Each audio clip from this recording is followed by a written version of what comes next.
Hi, back again for another video. Just wanted to go over some other things that I probably should have added in the last video. I'll probably throw these up as a twosome together, and they should have been added in a bit more depth with my other video. One of the passages that I really wanted to go over was Jeremiah 9. Because again, we're looking at the key of David, alright? And we had discussed two passages in the prior video.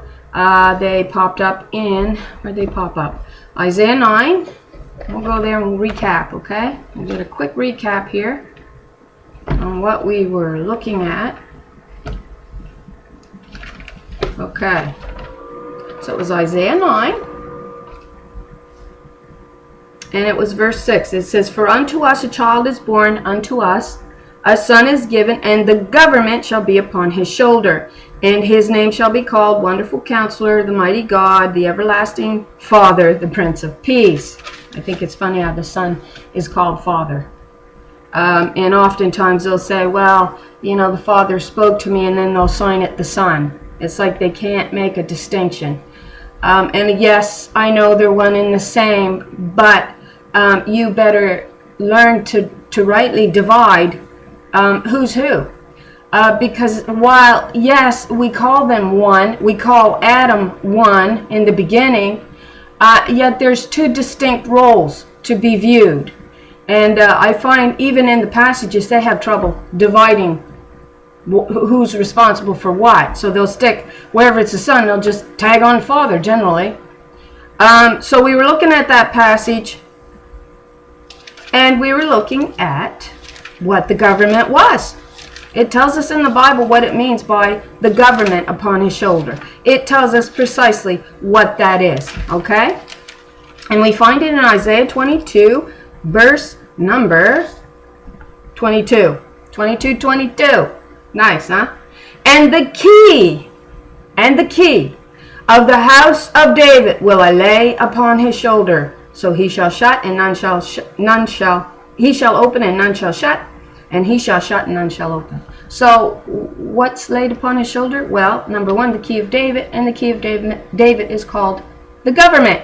Well, we've already identified that from our study, from several different passages in the scriptures, as being the righteous daughters, which then are called the daughters of Zion. We've identified that clearly, with clear distinctions in the scriptures. To do that with, nobody's hearing what the key of David is. They've got all kinds of, you know, different scenarios out there, and yet if you pull these 3 or 4 passages together, it tells you clearly it's the daughters of Zion, which is your key of David, and that's your government. And it's the way that Christ will rule. And we talked about that false image that these daughters of Zion are going to bring down. And that's that stone that's cut out without hands, representing the Spirit, the stone from thence. That's in Joseph's blessings in Genesis 49. It says, from thence will come the shepherdess. It says shepherd, it's a shepherdess, the stone of Israel. Well, the stone is your spirit. And that stone that takes down your end-time rulers in the book of Daniel, that stone that's cut out without hands, is these daughters of Zion. And when you get doing your study, you begin to realize that these daughters, or at least the representative of these daughters, are goats, she-goats, not he-goats, she-goats, who are your rightful rulers of the body, not he-goats. And Mother goes into detail how she's going to smash these mountains of he-goat rulers and spread them like dung on the open fields. And so this stone smashes those end-time rulers, the toes, which brings down this false image. And this false image is really Baal. It's really been put in a high place. It's male, it's a king, it's a ruler of the world. It's a false image, and they bring it down. All right, that's what we've been looking at. And for anybody who knows the passages in the scriptures, I don't understand how you can't see it unless you're simply not going to spirit. You're going to mankind. You're going to their commentary. You're being led by them. And Christ warned us not to be led by the vain traditions of men, but to be led by the Spirit. Okay? Now, Jeremiah 9 is a passage that clearly is going to connect us to Micah 2 and to 1 Kings 11, where we find King Solomon daubing this wall up. Well, we realized, and you go in and you can read these passages for yourself. 1 Kings 11, Micah 2, Jeremiah 9, Ezekiel 13, and then that little verse in Job 31 where Adam daubs his wall and hides iniquity in his bosom. Well, we begin to see the parallel with what Solomon did when he took whore wives from these surrounding nations, which God told them not to do. In Deuteronomy chapter 7, he warned them not to take wives or husbands. Both are told not to be took. So again, God puts them on an even keel here. Sons nor daughters will be took. Neither. Neither shall thou make marriages with them. Thy daughter thou shalt not give unto his son, nor his daughter shall thou take unto thy son. For they will turn away thy son from following me, that they may serve other gods. And so will the anger of the Lord be kindled against you, and destroy thee suddenly. So they were warned in Deuteronomy 7 by God not to take wives or husbands from these surrounding nations, and they were warned why not to do this.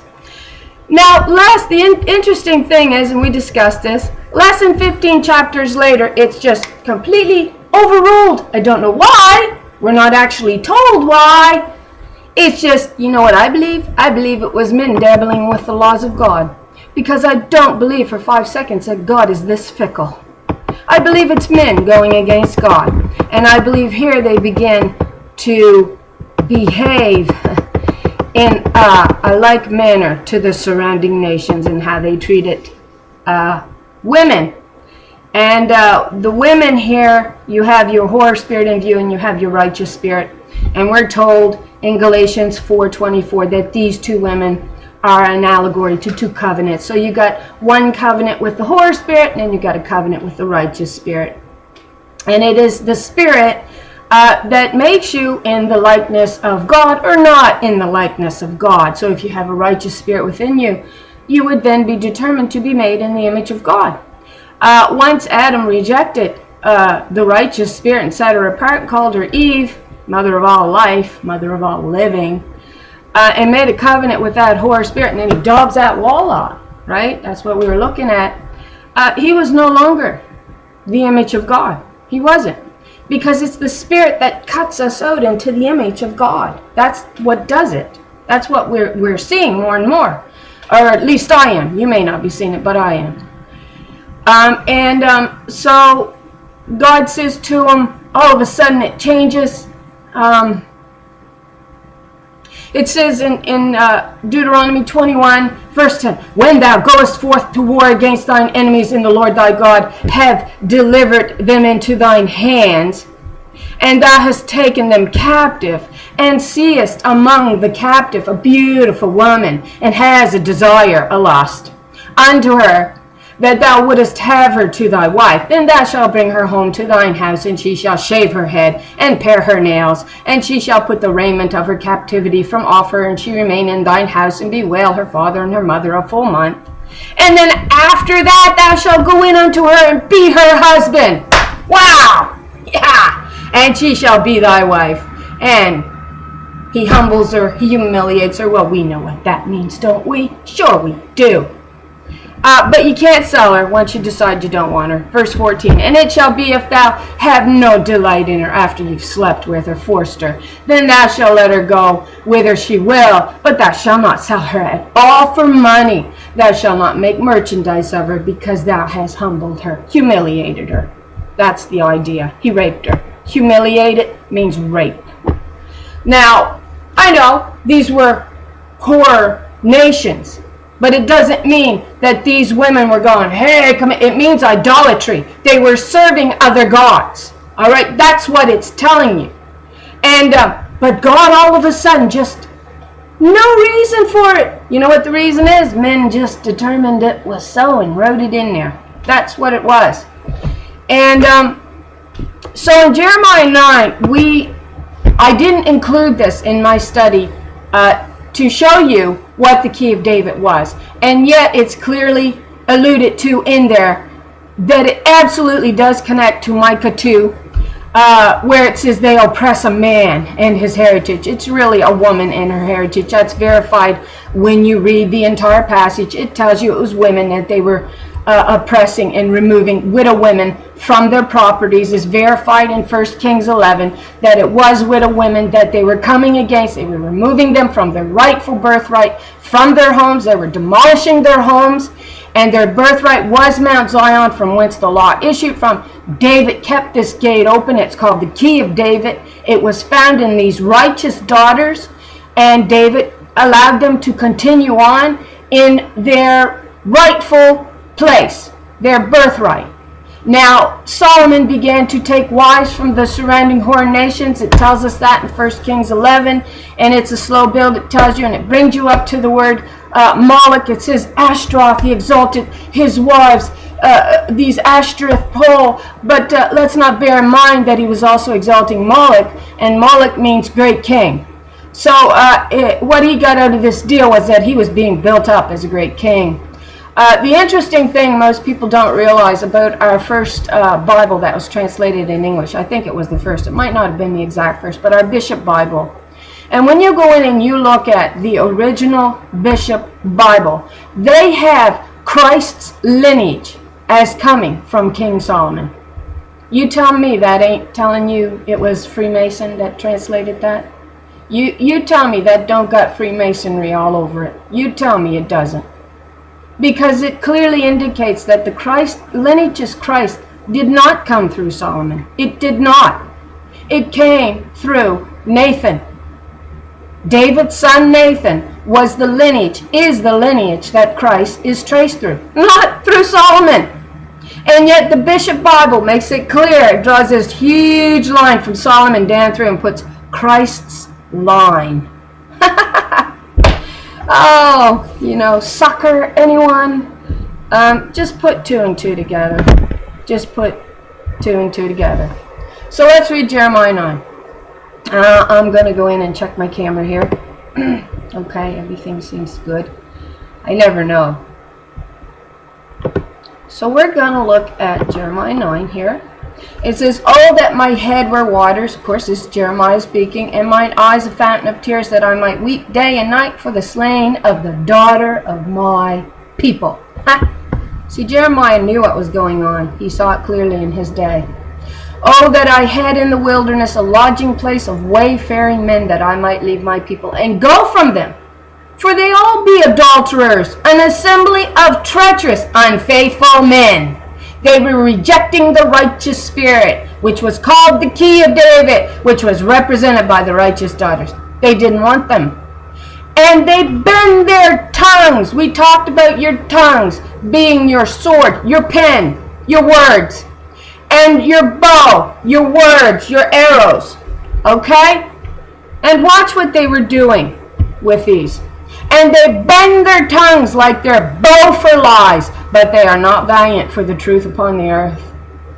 For they proceed from evil to evil, and they know not me, saith the Lord." Verse 4. "Take ye heed every one of her neighbor, his neighbor, and trust ye not in any brother. For every brother will utterly supplant, and every neighbor will walk with slander." You see what they were doing to these women, to these daughters of Zion? You see what they were doing to them? This is what this is coming down to. Because this whole chapter tells you that. And it links you to these other passages. Micah 2, 1 Kings 11, Ezekiel 13. All of these passages link you together to tell you what the key of David is. Verse 5, "And they will deceive everyone his sister, his neighbor, and will not speak the truth. They have taught their tongues to speak lies, and they weary themselves to commit iniquity." They wear themselves out doing wrong. "Thine habitation is in the midst of deceit. Through deceit they refuse to know me, saith the Lord. Therefore thus saith the Lord of hosts, Behold, I will melt them and try them, for how shall I do for the daughter of my people?" What are we bringing the daughters in for? Because it's talking about what they did to these daughters of Zion, called the key of David, which is the government that will now fall upon Christ's shoulders. That's what it said. Okay? We connected these passages together. You need to go in and look at them and allow the Spirit to show you the truth. So I'll give verse 7 again. Therefore, in a different rendering. Therefore, this is what the Lord of hosts says. I am about to refine them and test them. For what else can I do for my dear people, for the daughter of my people? Therefore, thus saith the Lord of hosts, behold, I will refine them and assay them. For what else can I do because of the daughter of my people? Right? This was an attack against the righteous daughters, whom these sons were dealing treacherously. They were dealing violently with them under the law. They were opposing their rightful birthrights, which were on Mount Zion, where the law issued from. And their laws were laws of equity and fairness. And we talked a bit about the law yesterday and how everything that Christ did, Christ showed us what the Sabbath day meant to God. Because he was always out feeding the poor. He was healing. He was loving. All of these things, he showed you what the laws of heaven were. He lived it. He lived it. And he showed us, that was his testimony, that he had received this key unto himself. Because this is what the daughters of Zion, the Spirit, how the Spirit rules the body. All right, these are our examples. Verse 8, their tongue is as an arrow shot out. It speaketh deceit. One speaketh peaceably to his neighbor with his mouth, but in his heart he layeth his way. Well, he's speaking peaceably to his sister. That's who he's speaking to. Because, well, they didn't stab them in the back, did they? They don't do that. That's us that do that. Right? That's the teachings. What does it say in connection here? We're going to connect this. I don't know how long is my video getting to be here. I don't want it to be too long. Oh, we're doing good.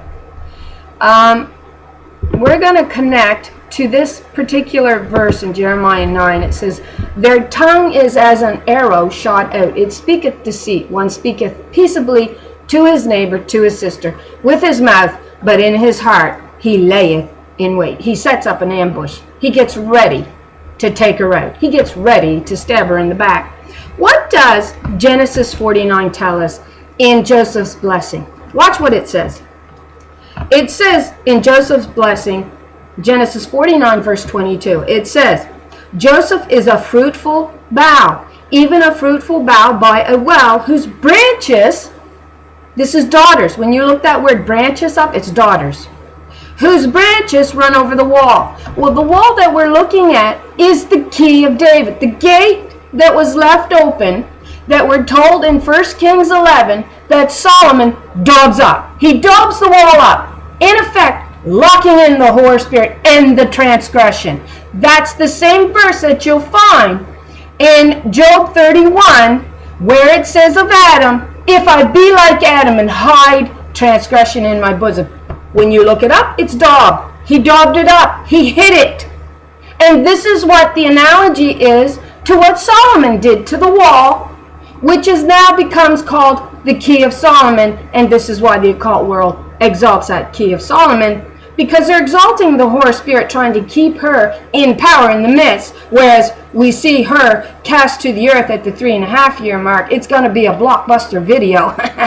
Everybody's going to see it. That's what it sounds like when she's kicked to the earth at the 3.5. I think it's a 3.5-year mark. That's what it looks like. I'm not 100% on that, but that's sure what it looks like to me. But it says, Joseph is a fruitful bough, even a fruitful bough by a well, whose branches run over the wall. Verse 23, watch this.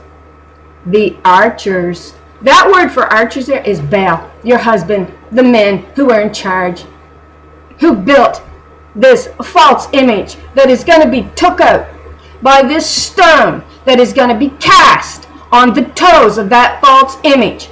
This stone is the daughters of Zion, which is the key of David that were denied their rightful place. And it says it'll become a mountain in the earth. This stone that takes out These end-time rulers, represented as these toes on this false image, which is a king, will grow into a mountain. And that's your rulers, that's your she-goats. And we're told they're she-goats. She's mentioned in the Abrahamic Sarah covenant in Genesis 15:9. You also see them alluded to as a flock of she-goats in Song of Songs, led by the Shulamite, who is representing the Spirit of Christ, who is also representing the key of David. So the archers have sorely grieved, it says him, no, her, and shot at her and hated her. That's what they did. They hated the righteous daughter. They hated their sister. They hated her. Absolutely hated her. And they dealt treacherously and unfairly with her and unfaithfully with her by choosing the horror spirits from the surrounding nations, these daughters that came out of these other nations that bowed down to a strange god. And the sons of these nations did the same thing. And verse 24, but her bow, her covenant, abode in strength, and the arm of her hands were made strong by the hands of the mighty God of Jacob. It says Israel. From thence is the shepherd, it says it's the shepherdess, because a shepherd is male or female, the stone of Israel. You see how it all connects together? All of it connects together. We just got to study it. This is the key of David, right? Let me see. Verse 9, shall I not visit them for these things, saith the Lord? Shall not my soul be avenged on such a nation as this? Verse 10, for the mountains will I take up a weeping and a wailing, and for the habitations of the wilderness a lamentation, because they are burned up, so that none can pass through them, neither can men, italicize, people hear the voice of the cattle, both the fowl of the heavens and the beasts are fled, they are gone. And I will make Jerusalem heaps and a den of dragons, and I will make the cities of Judah desolate without an inhabitant. Verse 12, who is the wise man, it says, person. We're looking at the female assembler that you see in Ecclesiastes 12, who is really the spirit that assembles these words, these passages, puts them in their proper context so that we are to understand how the body is to be taught. Who is the wise man, woman, that may understand this, and who is she to whom the mouth of the Lord has spoken, that she may declare it? For what the land perishes and is burned up like a wilderness that none passes through. And the Lord said, because they have forsaken my law, which I set before them, and they have not obeyed my voice, which is through the daughters of Zion, neither walk therein, which is the key of David, but have walked after the imaginations of their own hearts, and after Balaam, which their fathers taught them. Verse 15, therefore thus saith the Lord of hosts, the God of Israel, behold, I will feed them, even this people, with wormwood, and give them water of gall to drink. I will scatter them also among the heathen, whom neither they nor their fathers have known, and I will send a sword after them till I have consumed them. Verse 17, thus saith the Lord of hosts, consider ye, and call for the mourning women, that they may come, and send for the cunning and skillful women, that they may come. And let them make haste, and take up a wailing for us, for the daughters of Zion, that was cast out, the righteous spirit denied her rightful birthright within the body, within the body of Judah, on the mountain of Zion, Mount Jerusalem, from whence the law of righteousness, God's law, issues from. Verse 19, for a voice of wailing is heard out of Zion. Verse 18, and let them make haste and take up a wailing for us, that our eyes may run down with tears and our eyelids gush out with waters. For a voice of wailing is heard out of Zion. How are we spoiled? We are greatly confounded, because we have forsaken the land, because our dwellings have cast us out. Where else do we find them being cast out of their dwellings? Well, we're going to find that in Micah 2, and we're going to find it in 1 Kings 11. That's where we're going to find it. And it's clearly a target on the daughters. It's clearly a target on these daughters. This is what Jeremiah 9 is telling us. It was a target against the daughters of Zion, against the righteous daughters being cast out by these sons who were dealing treacherously. They were remaking the law because they had chosen these whore spirits, these whore women, or these women from these surrounding nations that bowed down to another god, which exalted a false image, which was a king as a god. That's what we're looking at. That's what this image is in Daniel. That the daughters of Zion cast down. They take it out of play. And then they grow up in the earth as the rulers. And I'm thinking that's the millennial reign. That's what I'm thinking. The establishment of God's righteous laws through these daughters. It says Christ has taken to him his great power. God has taken to himself, their great power, and has reigned and ruled, and is through these daughters of Zion. And they end up casting Lucifer down to the ground. This horror spirit that Adam chose a covenant with in the very beginning and ignored or set out. The woman not wanting a covenant with her, the righteous spirit represented by Eve, who then became the scapegoat of the world, became the one that took the blame for the sin and said, oh, it's all her fault, her fault, her fault. She became the scapegoat for it all. But the he-goat had to die because he was the one who brought in the sin. He's the one who opened up the gate and allowed the horror spirit within and dealt treacherously with his wife, who he had a covenant with. We're told that in Malachi 2. Now, let's see. Verse 20. Yet hear the word of the Lord, O ye women, and let your ear receive the word of her mouth, and teach your daughters wailing, and every one her neighbor lamentations. For death is come up into our windows, and has entered into our palaces, to cut off the children from without, and the young men and women from the streets. Speak thus, saith the Lord, even the carcasses of men shall fall as dung upon the open field, and as the handful after the harvestmen, and none shall gather them. Let's look at a different rendering here. Speak as follows. This is what the Lord says. Human corpses will fall like manure on the surface of the field, like newly cut grain after the reaper, with no one to gather it. Thus saith the Lord, let not the wise man or woman glory in her wisdom, neither let the mighty man glory in his might or her might. Let not the rich man glory in his riches. This isn't what makes you great. None of these things makes you great. But let him or her that glorieth glory in this, that they understand and knoweth me, that I am the Lord, which exercises loving kindness, judgment, and righteousness in the earth. And in these things I delight, saith the Lord. Not in all these wicked laws, not in all this treachery, not in these things that man exalted in the earth, that says these things are of God. They're not of God. They're not. And the Bible clearly indicates this to us. It's a false image that we are worshiping. Verse 25, behold, the days come, saith the Lord, that I will punish all them which are circumcised with the uncircumcised. Verse 26, Egypt and Judah and Edom and the children of Ammon and Moab and all that are in the utmost corners that dwell in the wilderness, for all these nations are uncircumcised, and all the house of Israel are uncircumcised in the heart. So there you go. That's a quick overview of what we've been discussing, what we've been talking about, and how easy it really is to tie them all together. It's not that difficult to do. And it clearly shows us what the key of David was.